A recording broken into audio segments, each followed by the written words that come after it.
Eduardo Bolsonaro. It's an honor to be here right after the next president of the United States. And right before the great Argentinian president, Javier Milei. Today, I'll tell you how a country loses its freedom. I look around and see these ordinary men and women who dreamed of a better country, left into a dirty prison as if they were worthless than an animal. And for those who think I'm exaggerating, I will mention a few simple examples.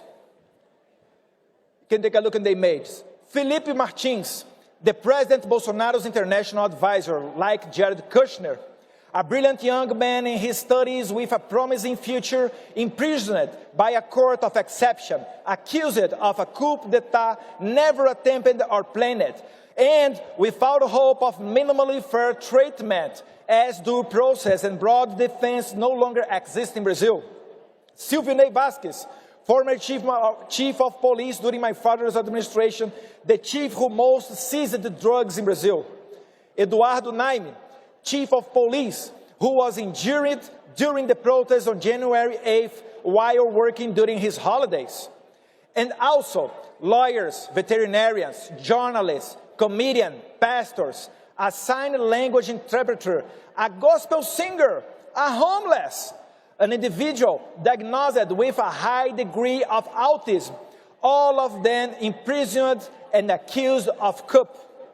These people are now receiving sentences of 17 years in jail. And Clezão, salesman, died inside prison as waiting trial for almost 1 year. And just like them, almost 2,000 people were arrested in a single day in Brazil. Elderly, pregnant women, and even children accused of being terrorists, of having attempted an armed coup, even though not a single weapon was seized. The totalitarian judicial system created the narrative with the help of the legacy media that these ordinary people were a threat to Brazilian state. And this climate of persecution expanded, censoring and hunting critics of the current government. And under the excuse of preserving democracy that does not exist anymore, these selfless tyrants crush political opposition in the country. Today, even journalists are exiled in the United States, like Alan dos Santos, Rodrigo Constantino, and Paulo Figueiredo, who is here at CPAC and had a viewership similar to Tucker Carlson's when the regime forced them out. Their social media were taken down by orders of the court, their bank accounts frozen, and even their Brazilian passports have been cancelled by those same people they criticized. The only judge who dared to differ from the regime was fired. Ludmila Lins Grillo, who is also present here in the audience, had a similar fate.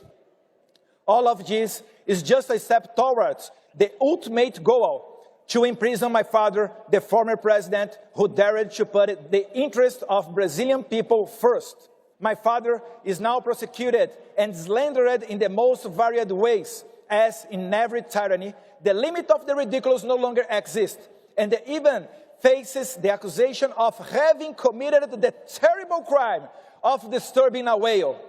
Yes, this is not a joke. My father is criminally charged for passing by a whale on a jet ski through a complaint made by Lula da Silva's environmental minister. My friends, I conclude by making an appeal. Report what is happening in Brazil.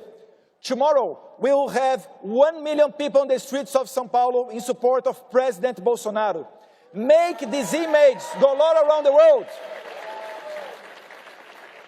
American congressmen, we asked for a hearing in your Congress. You are the leaders of the free world. Help us to expose this tyranny. It says, my father often quotes in John 8:32. And you know the truth, and the truth will set you free. But there is still hope for Brazil. I'm looking forward here now to listen to the great president of our brother country, Argentina, Javier Milei. God bless you. God bless the free world. Thank you, CPAC. Thank you. Thank you. Thank you.